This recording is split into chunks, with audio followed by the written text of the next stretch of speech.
Une île sans navire est aussi loin du reste du monde terrien que la planète Mars. L'océan d'aujourd'hui, c'est le ciel et les avions sont les nouveaux navires. La Réunion est une île qui vit une histoire d'amour avec l'aviation. Tout a commencé à cause d'un homme, Roland Garros. Il est né ici en 1888 et si les avions courent le ciel aujourd'hui, c'est beaucoup grâce à lui. Ce Réunionnais était un gentilhomme. Pierre Clostermann l'a défini. L'avion, le sport, la musique, la barre toujours placée très haut, la vie de Garros est un camouflet pour les médiocres, mais aussi un exemple. Roland Garros n'était pas un tennisman, c'était un aviateur. Et quel aviateur!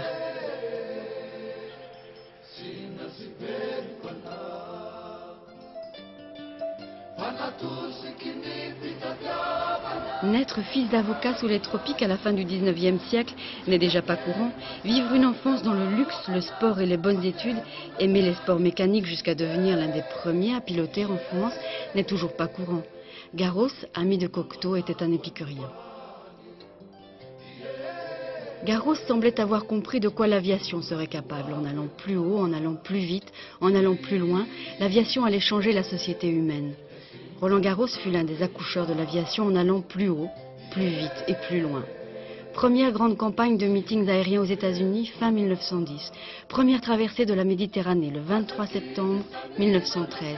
Mise au point du dispositif de tir à travers l'hélice amenant l'invention de l'aviation de chasse, avril 1914. 5 octobre 1918, disparition de Garros en combat aérien. Durée de sa vie d'aviateur, 59 mois. Garros n'était pas un tennisman.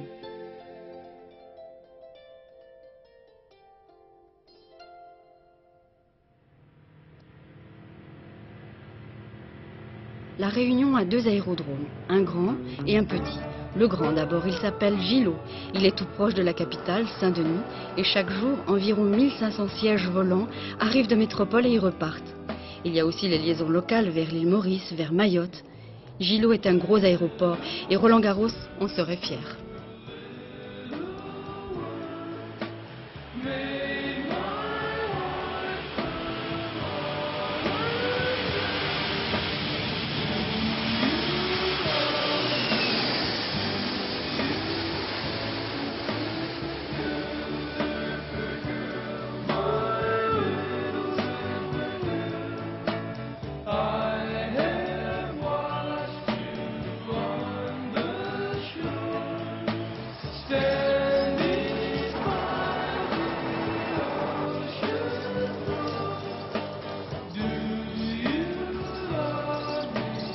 Gillot est un gros aéroport, mais les avions légers, ils sont aussi chez eux. Devinez le nom de l'aéroclub.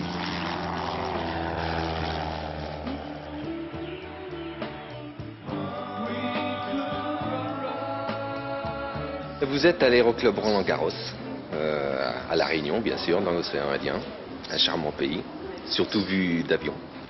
Nous faisons principalement de l'école de pilotage, ce qui représente environ 65% de notre activité. Et autrement, nous faisons des vols touristiques, des survols de l'île. Et nous faisons en moyenne 3200 heures par an. Le grand architecte qui s'est occupé de la géologie de la Réunion n'y est pas allé de main morte.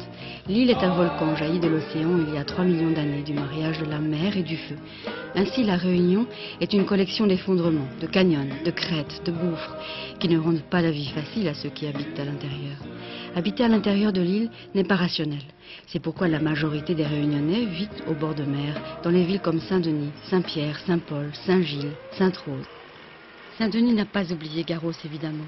Garros avait écrit « Le vol se mérite à force d'énergie et de volonté. L'homme s'égare au royaume des oiseaux, mais il n'est pas né avec des ailes. » Saint-Denis est une belle ville de France, du côté des tropiques. Dans les écoles, on apprend des poésies et même des poésies locales, comme celle-ci. Sous un nuage frais de claire mousseline, tous les dimanches au matin, tu venais à la ville, en manchis de rotin, par les rampes de la colline. C'est d'un autre Réunionnais. Le comte de Lille et Roland Garros partageaient le même amour pour leur île et tout devenait des rivages de l'océan.